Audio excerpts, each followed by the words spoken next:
2013년 국정감사가 시작됐습니다. 미래부에 대한 국정감사에서는 연구비와 과학비즈니스빌트 예산, 연구원 비정규직 문제, 이공계 홀대론 등의 도마 위에 올랐는데요. 이 가운데 이공계 홀대론에 대해서 자세히 짚어보겠습니다. 박근혜 정부 고위 공무원 가운데 이공계 출신이 단 10%에 불과하다는 지적을 하신 국회 미래창조과학 방송통신위원회 이상민 민주당 의원 전화 연결돼 있습니다. 의원님 안녕하십니까? 네, 안녕하세요. 네, 한참 국감이 진행 중일 텐데 어려운 시간 내주셔서 고맙습니다. 네, 감사합니다. 네, 이 박근혜 정부의 이공계 홀대론을 지적하셨습니다. 고위공무원 가운데 이공계 출신이 그럼 10명 가운데 1명밖에 되지 않는다는 얘기인가요?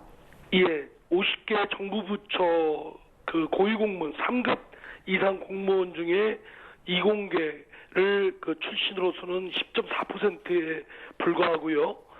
특히 예산을 다루고 있는 기획재정부는 한 명도 없습니다. 고위공무원 중에. 또 장관급은 불과 3명밖에 불과하고 차관급은 9명이 이공계이기 때문에 국가 의사결정을 다루고 예산을 배분하는 박근혜 정부에 있어서 이공계에 대한 홀대는 어쩔 수 없는 필연적인 현상이다. 그렇게 생각됩니다. 네. 박근혜 정부 들어서 이공계 홀대가 심해진 건지 아니면 이게 쭉 이어오는 현상인 건지를 보려면 지난 정부 때와 좀 비교가 필요할 것 같습니다. 어떻게 나왔습니까? 2010년도까지 13.7%였는데요. 박근혜 정부 출범 이후는 더 줄어들었습니다. 아까 말씀드린 대로 고위공무원 중에 10.4%나 불과할 정도로 한 2, 3%가 줄었고요. 장관급도 대폭 줄어들었습니다. 네, 박근혜 정부의 핵심 정책 기조인 창조 경제를 성공을 시키려면 문이과 인재의 적절한 조화가 필요해 보이는데 왜 이런 현상이 나타난다고 보시나요? 결국 이공계, 자연과학이나 공학을 전공한 학생들한테 또 청소년들한테 미래 비전을 희망을 심어주지 못하고 있다는 거죠.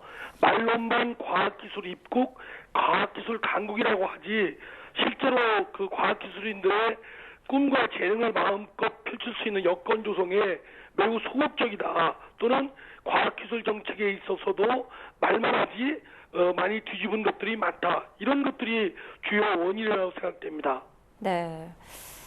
좀 일맥상통하는 것처럼 최근에 과학올림피아드 출신들이 이공계가 아닌 의대나 법대로 진학하는 사례가 급증했다고 합니다. 국가 미래를 책임질 과학 인재들이 결국 이공계를 기피한다는 건데요.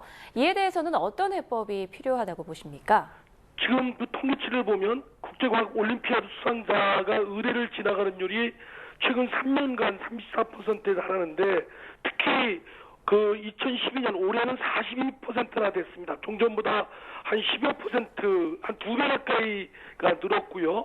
결국 이 자연과학이나 공학을 전공한 젊은 이들한테 또 청소년들한테 과학자가 되면 국가를 위해서나 또 자신의 꿈과 재능을 펼치는 데에 이것이 희망이 있다, 비전이 있다 이런 확신을 심어줘야 되는데 오히려 그렇지 못하다는 그런 어떤 낙담을 심어주기 때문에 결국 이런 현상이 더 급증되는 것 같습니다.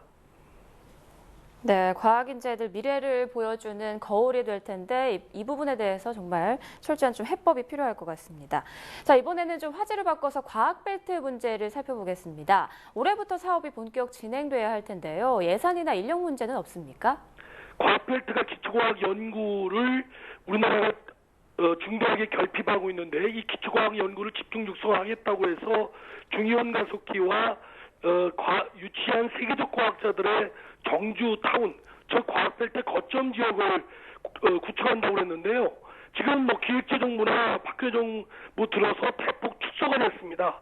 그래서 거점 지역조차 지금 빈껍데기로 전락할 상황에 놓여 있고 또 이와 연계되는 기능 지역은 아무것도 없는 허수아비에 불과해서 이게 이제 지역에서 반발하니까 반발 무모행으로 산업단지 해주겠다, 뭐는 또 사이언스 스포렉스를 짓는데 건물 짓는데 도와주겠다고 하지만 당초의 과학벨트 기본 취지인 또 목표인 기초과학 연구를 집중 투자하겠다라는 것과는 거리가 멀고요.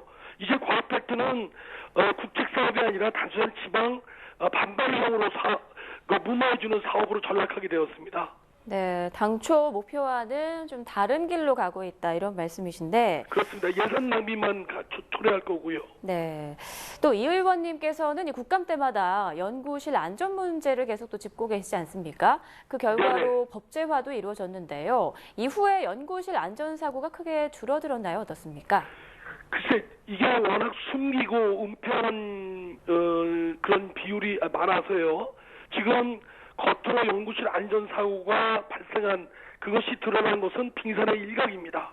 다들 쉬쉬하고 이로 인한 어떤 징계나 제재를 받을 것을 두려워해서 오히려 이런 것들이 드러나지 않고 있는데 어쨌든 드러난 건수만 해도 최근 법 시행 이후에 7년 동안 741건이 발생하고 있고요.